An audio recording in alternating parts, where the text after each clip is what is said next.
Welcome to Wizard.com. This is Ashwini, Maths tutor.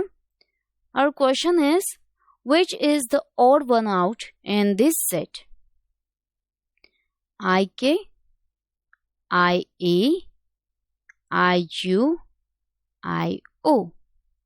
As A, E, I, O, U are the 5 vowels in English.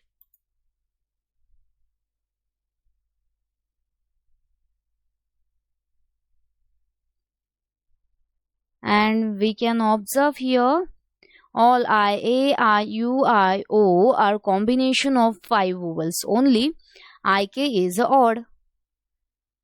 Hence, IK is odd one out.